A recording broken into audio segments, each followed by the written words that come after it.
sertifikat prestasi. Tahapannya masih sama. Siswa masuk ke website PPDB, kemudian memilih jenjang SMK,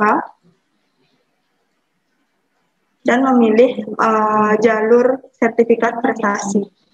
Kemudian memilih menu pendaftaran online. Siswa menginputkan NISN,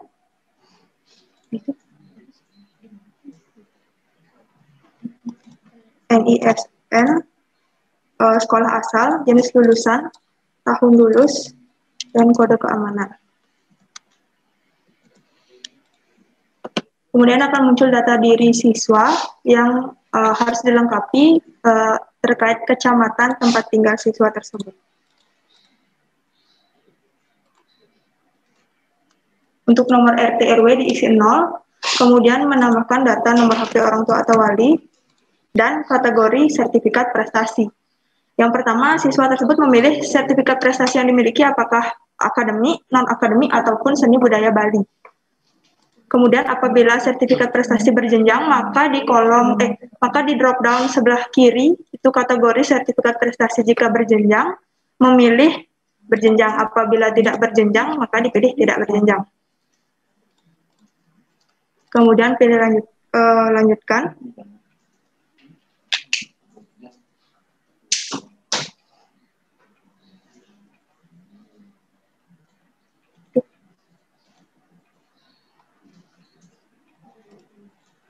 Kemudian akan masuk ke halaman unggah berkas, yang dimana siswa harus mengunggah berkas akte kelahiran, ijazah atau SKL, sertifikat piagam prestasi dengan skor tertinggi, sertifikat piagam prestasi dengan skor di bawahnya apabila satu tingkat di bawahnya apabila prestasi yang dimiliki berjenjang. Kemudian mengupload bukti jumlah kepesertaan dalam kejuaraan dari sertifikat yang pertama dengan skor tertinggi dan foto surat pernyataan orang tua atau wali. Jadi masing-masing sertifikat juga mengupload bukti jumlah kepesertaan dalam kejuaraan atau lomba yang diikuti. Kemudian untuk siswa yang memilih kompetensi keahlian farmasi atau kelompok teknologi wajib melampirkan surat keterangan dokter bahwa tidak buta warna.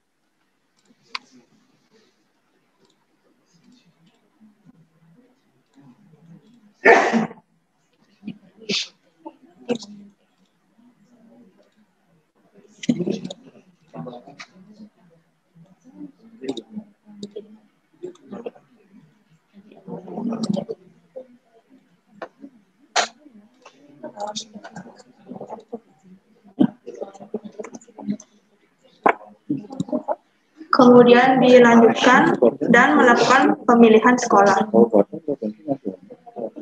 dengan ketentuan sesuai jenis.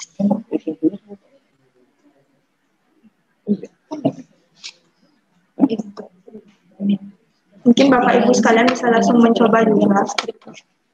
Selanjutnya, untuk tahap selanjutnya setelah pemilihan sekolah masih sama dengan tahap sebelumnya, yaitu mereview dan melakukan cetak bukti pendaftaran.